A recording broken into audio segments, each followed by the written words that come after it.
लिए नियम की बड़ी आवश्यकता। हाँ, बड़े नियम की आवश्यकता है। तो जैसे प्रातः काल से सायंकाल तक की हर व्यक्ति की अपनी एक दिनचर्या होनी चाहिए। ऐसा नहीं कि आज हम 4 बजे उठे, कल 7 बजे उठे, पर फिर मन को आप कंट्रोल नहीं कर पाएंगे। मन के लिए एक दिनचर्या होनी चाहिए कि हमको 10 बजे सोना है, 4 बजे उठ जाना है, तो फिर 4 से 4:15 नहीं होना चाहिए। 4 बजे उठ जाना, ऐसा नियम बना ले। और उठ करके हमको थोड़ी देर नाम जप करना है, थोड़ी देर हमें वाणी जी का गायन करना है, थोड़ी देर हमें ध्यान, एक अपनी दिनचर्या।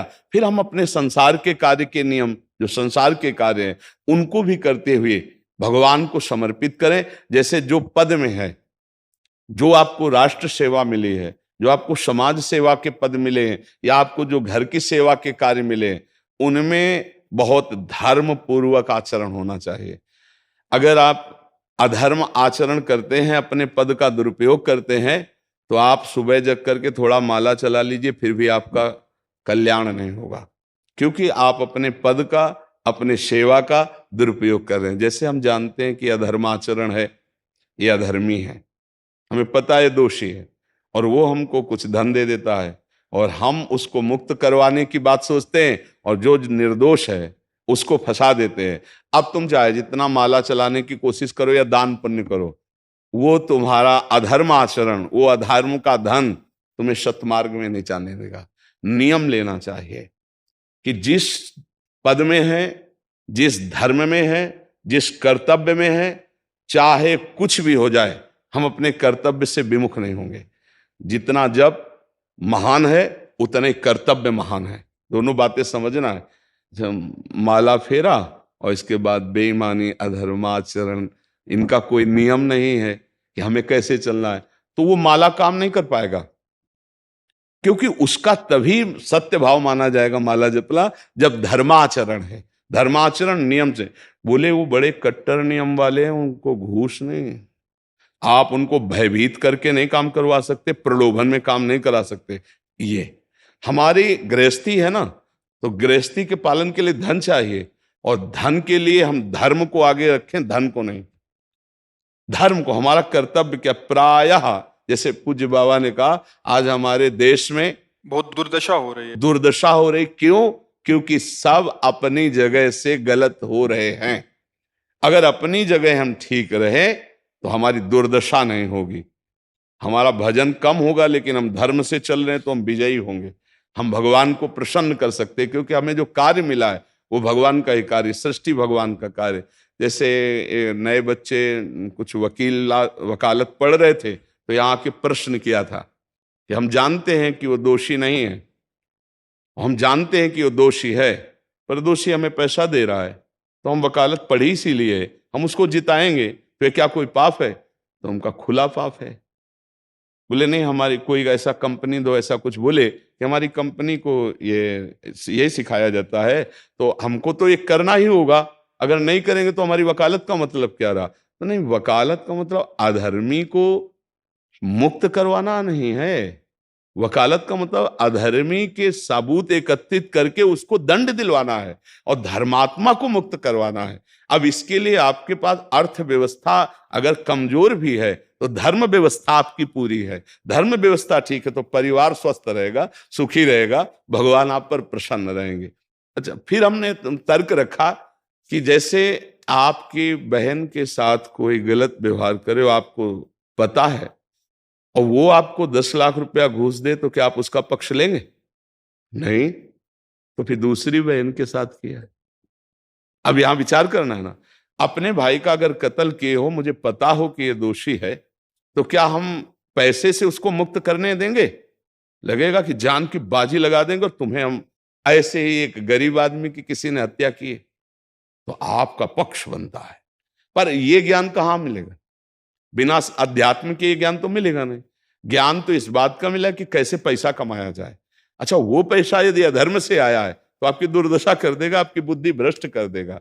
तो जो बाबा कह रहे हैं कि आज हमारे समाज की बड़ी दुर्दशा हो रही, उसका कारण यही है कि हमें अध्यात्म का ज्ञान नहीं, हमें धर्म का ज्ञान नहीं, और बड़ी बड़ी गलतियां हो जाती है। बिल्कुल पता है आदमी निर्दोष है, और हम धन के प्रभाव से उसको दंड दे देते हैं। वो दंडा भगवान जब आपको पलट कर देंगे तो आप सह नहीं पाओगे, उसका परिणाम बहुत बुरा होता है। तो इसलिए समाज को चाहिए अपने अपने कर्तव्य का पालन करते हुए एक नियमावली बना ले। जैसे कुछ दुकानों का नियम होता है कि वहां फिक्स रेट होता है, नहीं होता?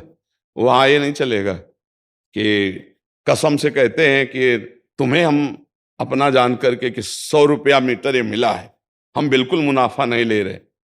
नहीं, झूठ क्यों बोल रहे हो?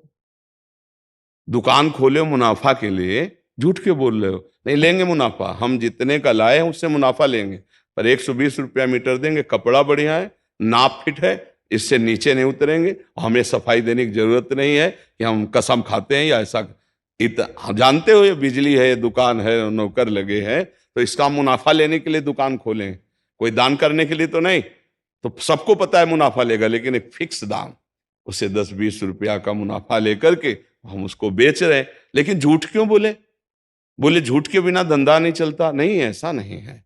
अब असत्य बोलोगे तो उससे जो आपको मुनाफा मिलेगा वो आपकी बुद्धि भ्रष्ट करेगा, और सत्य है कि मुनाफा के लिए है वही चीज, और आप एक फिक्स रेट में दे रहे, बढ़िया है। अब अगर आप कोई मिलावट करके भोजन सामग्री दे रहे हैं, आपको पता है, तो जो खाने वाले के हृदय में बैठे हुए भगवान हैं वो तुम्हारे जीवन में मिलावट कर देंगे, तुम्हारा जीवन महान दुखमय हो जाएगा। ये कहां समझा जाता है? एक आदमी सिंथेटिक दूध बना रहा है, उससे कहो ये अपने बच्चे को पिला, नहीं पिलाएगा। फिर ये दूसरे का बच्चा जब पिएगा तो उसकी हालत क्या होगी? दूसरे शरीर में जाएगा तो हालत क्या होगी? वो केवल धन की बुद्धि रख रहा है। एक आदमी घी में केमिकल मिला रहा है, एक ऐसे अभक्ष्य पदार्थ मिला है, वो स्वयं नहीं खाएगा, लेकिन वो होटलों में भेजा जाएगा, हजारों लाखों लोग खाएंगे, बीमारी बढ़ेगी, उसको रुपया से मतलब है। ये चीज, ये दुर्दशा हर जगह धर्म का ज्ञान न होने के कारण फैल रही, नहीं फैल रही। एक मरीज बीमार है, असली दवाओं में पैसे ज्यादा है, नकली दवा लेकर के असली के दाम में बेच देना, उसको बिल्कुल फायदा ना होना। लेकिन परमात्मा देख रहा है, तुम जानते हो नकली दवा है, वो तो नहीं जानता बेचारा, ज्यादा पढ़े लिखे नहीं, किसान आदमी गांव का आया है, तुमने दे दिया और उसने पैसा दिया असली के। अब वो पैसा तुम्हारी बुद्धि भ्रष्ट करेगा, तुम्हारे परिवार में कलह पैदा करेगा और तुम्हारा पतन कर देगा। ऐसे हर डिपार्टमेंट में, हर विषय में यदि हम अपने धर्म से चले, अपने सत्य से चले, और थोड़ा भी भजन होगा, वो आपको उत्तम गति प्रदान करेगा। पर ऐसा कहां समझ में आ रहा? अध्यात्म के बिना भला ऐसा समझ में आएगा? तो इसीलिए कह रहे हैं हमारे देश की दुर्दशा हो रही। पूर्वजों में पहले ये था कि हमारा धर्म नहीं जाना चाहिए चाहे प्राण चले जाएं, हमारा चरित्र नहीं जाना चाहिए चाहे सर्वस्व नष्ट हो जाए। आज इसकी कोई परवाह नहीं, तो उसी से बुद्धि भ्रष्ट हो जाती है, जीवन एक पशुवत आचरण वाला हो जाता है, और वो अपने को बड़ा सुखी समझने लगते हैं कि हमारे पास बड़ा वैभव है। लेकिन प्यारे, उस दिन को याद करो जिस दिन तुम्हारा आखिरी समय होगा, ना तुम्हारा फार्म हाउस जाएगा, ना महल तुम्हारा जाएगा, ना बैंक बैलेंस जाएगा, ना कोई व्यक्ति, और ना ये शरीर। अब तुम्हारे कर्म तुमको भोगवाएंगे। उस समय की कौन याद करता है? अगर उस समय की याद हो तो भय लग जाए कि नहीं नहीं, पाप नहीं करूंगा, क्योंकि जाना है यहां से। अच्छा, कब जाना है कुछ पता नहीं है, किसी भी समय ट्रांसफर हो सकता है इस शरीर से। तो हमें लगता है कि महापुरुषों के जो वचन हैं कि हमें एक नियम से जीवन जीना चाहिए, धर्म पूर्वक जीवन जीना चाहिए, अपने कर्तव्य का पालन करना चाहिए। जो हमारे लिए कर्तव्य, आज प्रायः धन प्रधान बुद्धि होने के कारण कर्तव्य स्वभाव हो रहा है। एक विद्यालय में विद्यार्थी के लिए जो गुरु पद में बैठा है, उसका क्या कर्तव्य है? वो अपने कर्तव्य को भूला हुआ है। भला छोटे छोटे विद्यार्थियों को, जिनकी नींव पूरे राष्ट्र सेवा में, समाज सेवा में ये बन सकते हैं, अगर उनको हम सही शिक्षा नहीं दी तो उनका पूरा जीवन बर्बाद हो जाएगा। अगर उनको हम गलत सपोर्ट कर दिए तो उनका पूरा जीवन बर्बाद, क्योंकि नया जीवन है। और जगह जगह अपने अपने कर्तव्यों का यदि पालन किया जाए तो पूरा समाज सुखी हो जाए। लेकिन कर्तव्यहीनता आ रही, कोई अपने कर्तव्य को नहीं समझ रहा है। तो यही बात महापुरुष जनों को दुख लगता है कि अगर सब अपने कर्तव्य का पालन करें, धर्म का पालन करें, भगवान का नाम जप करें तो सब सुखी हो जाए। सुख सब चाहते हैं और आचरण दुख वाले करते हैं, इसीलिए सुख नहीं मिल रहा है, परिणाम में हमें दुख मिल रहा है। सच्ची मानना, वो रुपया पूरे परिवार में अशांति पैदा कर देगा। और धर्म पूर्वक 100 रुपया लाओगे और 4-5 परिवार के बैठ के नमक रोटी खाओगे, आनंद से सोओगे, बड़ा प्यार रहेगा, भगवान की कृपा रहेगी। पर ये बात समझ में नहीं आती है। तो ये वृत्ति अगर छोड़ी ना जाएगी तो कुछ भी कर लो, कहीं भी दान पुण्य कर लो, लाभ नहीं मिलेगा। अगर दान देने की बात कही गई है तो धर्म पूर्वक कमाए हुए धन से।